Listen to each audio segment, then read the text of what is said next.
Hey guys, hope you're all doing well, staying safe, staying healthy, and enjoying the weekend.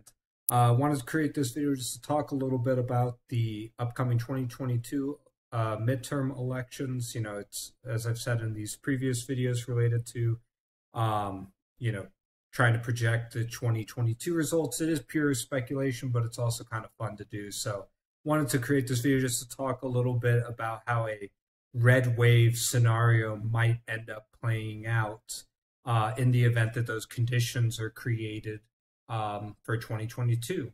And then I'm also going to do one eventually on what a blue wave could look like. Right now I'm focusing on the Senate. It's really hard to do the House map because obviously the House districts have not been created yet for 2022. And until we get that, it's really tough to say how those districts are going to potentially fall. But here with the Senate races, this is the map I created, kind of like as I saw like the most likely scenario. I covered a recent video with Governor Sununu in a hypothetical matchup with Maggie Hassan, and that would bring New Hampshire into solidly toss-up territory where I think it could easily go either way. But as of right now, I still have it as a tilt Democratic state because it's always competitive or relatively competitive, I should say. But it's tough to say without, someone like Sununu announcing for me. So, there are a number of competitive races, largely in currently held Republican seats. Here's on Wikipedia the election ratings and kind of the PVI indexes and, various stats on like the last election. And when you think about the potentially competitive states, you have like the perennially competitive Florida, although I do think that is definitely in like a leaning R category. Cook and Sabato right now have it likely are, but it is definitely one where the Republicans are more favored than not. Ohio, which will be competitive, I think. However, advantage is definitely given to the Republicans at the moment. And then you get into the ones where it could be, potentially really competitive, definitely opportunities for the Democrats to flip, like in Wisconsin, North Carolina, and Pennsylvania. With a few opportunities out there for Republicans, notably Georgia, Arizona, Nevada, and New Hampshire. Outside of that, it's definitely pretty solidly Democratic or solidly Republican. However, in a wave election year, you can have some pretty big surprises, as we did back in 2010 in Illinois and Massachusetts. And I mean, this is what, when I think of like what a wave election looks like, with kind of the built-in advantages that the Republicans have with the rural kind of bias of representation and, especially the Senate to a lesser extent in the House. But especially in the Senate, you got this rural type of bias for Republicans in the modern political era, which means that, in a wave election, the Democrats probably need, a +7, +8 point margin to be considered a blue wave. Republicans realistically need something, at least in, the kind of 2010 to 2020 era, something along the lines of like a +5 national popular vote to be considered, in my book, like a wave election. So obviously in 2010, you had final polls at about 7 points in favor of Republicans that resulted in a huge, I believe, a roughly 60-seat swing in favor of the Republicans.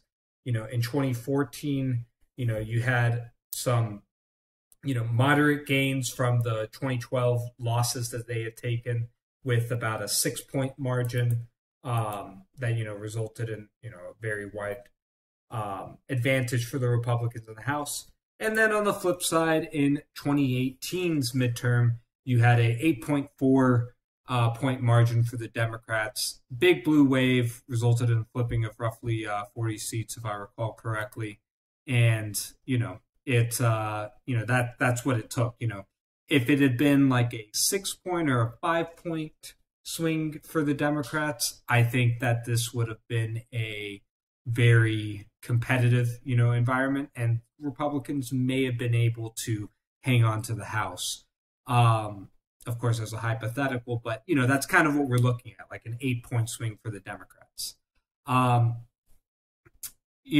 Here in with the 2020 congressional generic vote, we had Democrats in favor about 3 points. Were able to hold on to the House. I think being able to take advantage, despite gerrymandering, which did favor Republicans, the big shifts in the suburbs, combined with the advantages brought on by incumbency in from the 2018 wins, I think helped them hold on. I'm going to save another video for how this could, a wave for the Republicans could happen. And I'll follow up this one with a video on that. But I wanted to kind of talk a little bit about how the map itself would look. I think that you would have, this is assuming a 5-point swing in favor of the Republicans nationally, that kind of embedded popular vote advantage. What I think that you would see is that, a state like New Hampshire, of course, it's going to be competitive, especially with an incumbent like Maggie Hassan. But I do think it would switch to lean Republican. And that's just because New Hampshire is a very elastic state. It tends to magnify the effects of, a popular vote swing nationally by a few magnitudes.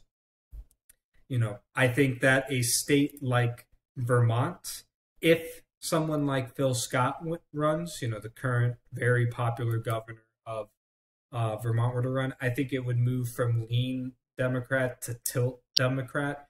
Potentially, realistically, we'd be looking at it being like a real toss-up state if he were to run.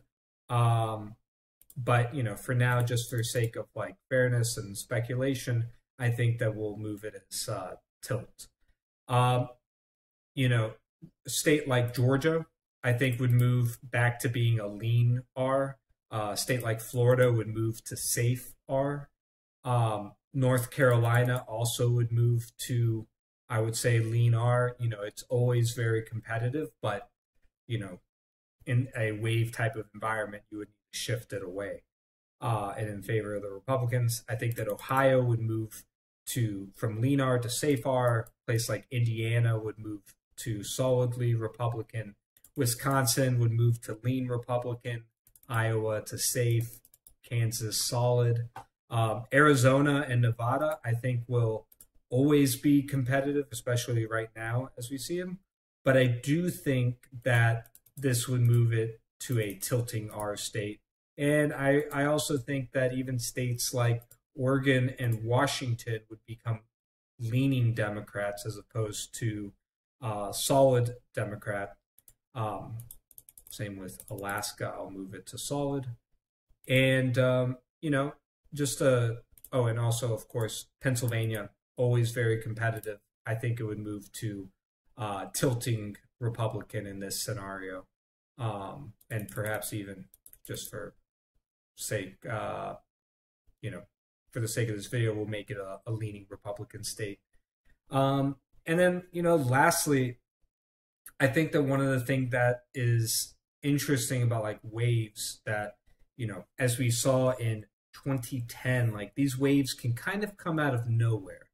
At least when you're looking at the raw polling data. Of course, we know, historically, the incumbent party, especially when they control the trifecta, the presidency, the Senate, the House, it's historically very reliable that they're going to take big decent sized losses in the House and the Senate, but especially in the House. And, the waves can break, so to speak, all of a sudden at the very end. You have a slight, basically drawn even towards the end of the summer. And then all of a sudden, I guess, as people start paying attention more as we approach Labor Day, this solid Republican advantage emerged in 2010 before, really kind of escalating right at the end of the race.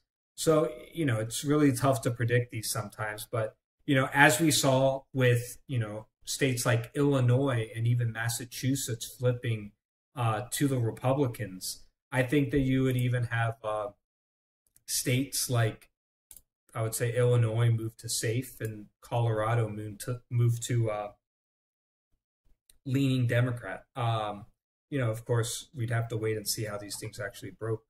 But at least right now, we can just like hypothesize this is what a red wave could look like. Not to say that it will, but and also just to note, a four seat gain in the Senate certainly would not be an atypical gain for a party in a midterm election. And I would even throw in like a state like Connecticut, which of course is extremely blue at the moment, but they do have these kind of similar to the rest of New England, at like the local level at least, this streak of, like, if you want to call it Yankee Republicanism that you've seen in states like Massachusetts, Vermont, New Hampshire, that who knows, maybe if it spilled over into the national level, it could result in a somewhat competitive race for the candidates there. So anyways, that's it for this one. I'm going to follow up on this pretty quickly and put out a video on like how this could happen. But yeah, this is it for my projection, and yeah, I hope you guys enjoyed it. As always, feel free to comment, subscribe, and leave any suggestions for any future videos you'd like to see. Thanks for watching. Enjoy the weekend and have a good one. Bye.